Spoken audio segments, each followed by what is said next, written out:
One of the most important things in a business is cash. Like fuel in the car that keeps the car running, cash is needed to keep a business running. And if a business has access to a lot of cash, we describe it as having good liquidity. If your business is liquid, it means that your business has immediate access to money to pay for things when they need to be paid for. Raw materials need buying with cash. Office costs need paying with cash. Staff wages need paying with cash.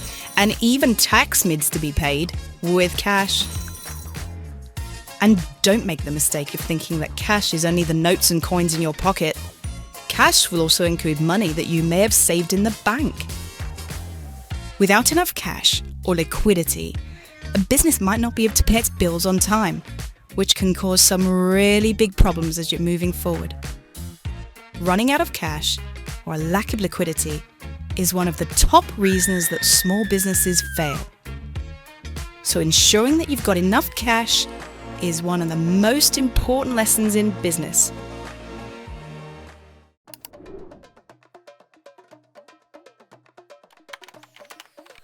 Pretty much from day one.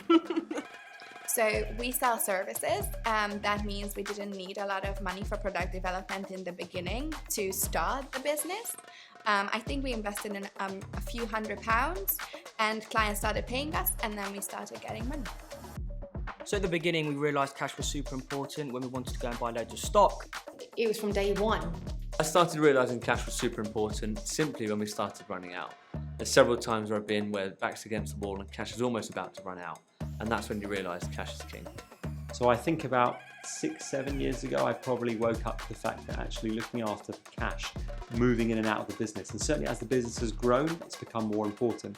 When your payroll bill each week is in excess of £100 and something thousand, and every week you're spending £100,000 on this or that, you suddenly realise that you need to have a very, very careful grasp on the money coming into the business, the money going out of the business, and when money's coming in and out, in order to ensure that every week you can pay the people that work so hard in your business. Cash is very different to profit, and many entrepreneurs just don't realize this until it's too late. So always have in your mind that making a profit is not the same as having cash. And whilst the business can survive without profit, it certainly can't survive without cash.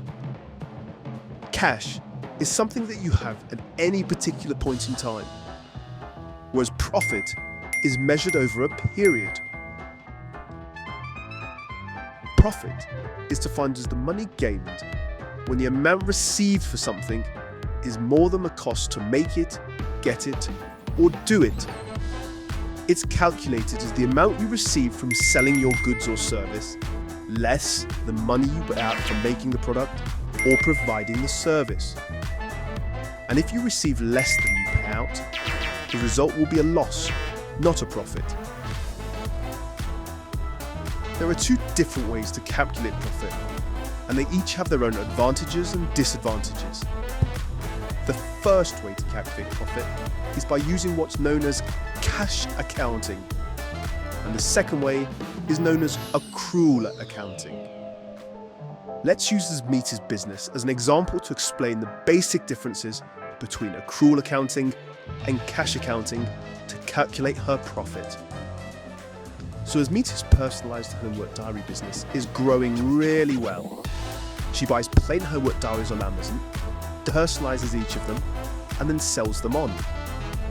In total, she's sold 60 personalised diaries at a price of £10. So in total, Asmita has generated £600 of sales, or what's known as revenue. If she was to break it down, Asmita will tell you that she sold 20 diaries each week over the course of the 3 weeks. So the £600 in total can actually be broken down as to £200 in week 1, £200 in week 2, and £200 in week 3. Those are Asmita's sales, or how much she sold in the period. And now we turn to her costs. On the date she started her business, Asmita bought and paid for everything she would need to make her personalised diaries to satisfy the demand from customers for the first 3 weeks. she bought plain diaries on Amazon, some permanent marker pens, and a super flashy glue gun. In terms of her costs, she paid £5 for each diary, so 60 of them cost her £300. She paid £30 for the permanent markers and £60 for the glue gun. Those were Asmita's cost. So now we've got those figures, we can see how Asmita will calculate her profit. Firstly using cash accounting, and secondly using what's known as accrual accounting. Using cash accounting, Asmita records her costs at the time that she actually used cash to pay for them, on the day she actually bought them. There were sales of £200 in each week, but in terms of costs, they were all paid at the start of week 1. The plain diaries were paid for and cost £300, the markers cost £30, and the glue gun cost £60. And that was all paid for on day 1. Asmita is using cash accounting, so all of those costs incurred in week 1 are recorded as costs in week 1. On that basis, when Asmita looks at her weekly profit, look what she sees. She made a huge loss in week 1, as all the costs were allocated in that period, and a big profit in weeks 2 and 3. Asmita's pretty confused, as sales have been constant across all 3 weeks. So why isn't the profit the same all the 3 weeks? It's £210 of profit in total, but the profit was very up and down along the way. And the reason for this is that Asmita had recorded all of the costs on day 1, but she should, or could, have spread these costs evenly over the period across which she was selling the diaries. How about spreading the costs of the diaries over 3 weeks? And also the costs of the pens and the glue gun? After all those costs were associated with the whole period, and not just week 1. And that's exactly where accrual accounting comes in.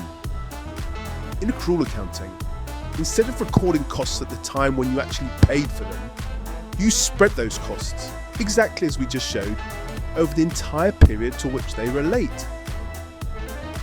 So rather than having a cost of £300 recorded in week 1 when she actually bought and paid for the plain diaries, Asmita only recognises £100 per week for the cost of the diaries. And the same for the markers and the glue gun. The markers work out at £10 a week and the glue gun at £20 per week. So look what happens. Whilst the total profit in the period has remained at £210, the split of the profit is now shown as £70 in each week. And that looks more sensible, given that the same number of diaries was sold in each of the 3 weeks. So when Asmita steps back and looks at her profit using the accrual accounting method, she sees a far fairer picture. She sees her business's true profitability, week by week, and this information allows her to make better decisions in her business. The way you choose to calculate your profit is entirely up to you. It's what's called an accounting policy.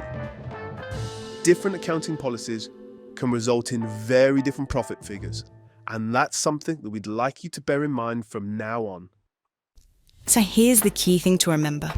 Just because you have cash in your business, it doesn't mean that your business is making a profit, and vice versa. Profit or cash are 2 different concepts. We want to finish this episode by talking about the 2 main types of cost in a business. These are fixed costs and variable costs. And together, fixed costs plus variable costs equal total costs. Fixed costs are expenses that don't change, no matter how much product or service you sell. They're sometimes known as overheads, and you have to pay them no matter what. Alex is a well-known face around his school.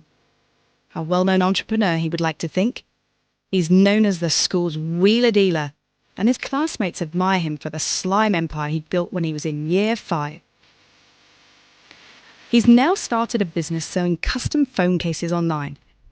He's hired a stall at the school fete and has paid £100 to rent the stall for the day, whether he sells one phone case or 90 phone cases. The £100 to rent the stall is a fixed cost that Alex will simply have to bear. He decides to pay his friend Jamie £50 to help him run the stall. That £50 is also a fixed cost because it doesn't change based on how many phone covers he sells. On the other hand, variable costs depend entirely on the level of activity and how many covers he actually sells. If Alex buys the phone cases for £2, that £2 represents his variable cost for each unit sold. If he intends to sell 10 cases, he needs to buy 10 cases, which will cost him £20. If he intends to sell 100 cases, he needs to buy 100 cases, which will cost him £200. The cost of the cases is clearly dependent on the number of them that he sells, hence the term variable cost. Other variable costs for Alex would include things like packaging. The more he sells, the more packaging he needs. Knowing the difference between fixed and variable costs is very important. Fixed costs can present a really big risk. You have to pay them even if the business isn't doing well.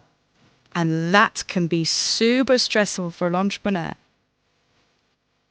Variable costs, on the other hand, whilst they're still a cost, are the better of two evils, as they normally only mount up when you're selling more. So they're not a huge burden on the business if sales are low.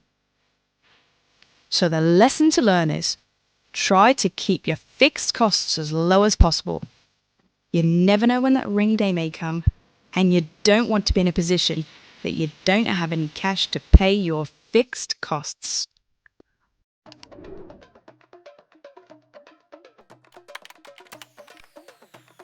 The only variable costs we had in the business were the trainers, and it would all depend on how much we'd sell, how much we'd buy. The main fixed cost for buying will be the back-end infrastructure of the product, as well as staff costs. As a service business, we don't actually have many variable costs. Most of our costs are fixed, such as staff, software, hardware, laptops. Well, the more cupcakes we sell, the more ingredients we need, and therefore the cost of those ingredients is going up if we sell lots of cupcakes. On another day, we might not sell as many cupcakes, our ingredients cost will be down. So those are our variable costs, but outside of that, things like the rent for the building we're in now, they're more fixed and stable, they are not variable costs. The variable costs in our business are our ingredients, our bottles and our labels. Our fixed costs are our rent, salaries, and then things like our accountants and insurance. Breaking even is a term that some of you may have heard relating to business, but what exactly does it mean? Break even is closely related to costs, as breaking even is defined as when your business makes sales that allow you to cover all of your fixed costs. That's a really important point, as covering your fixed costs will probably allow you to sleep more soundly at night. And understanding your break-even point will help you set goals and make sure that your business can actually make money.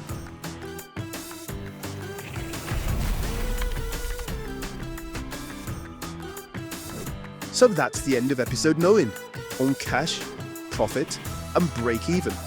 In the next episode, we're going to talk about financial statements, which show you how to present your financial performance to others who may be interested.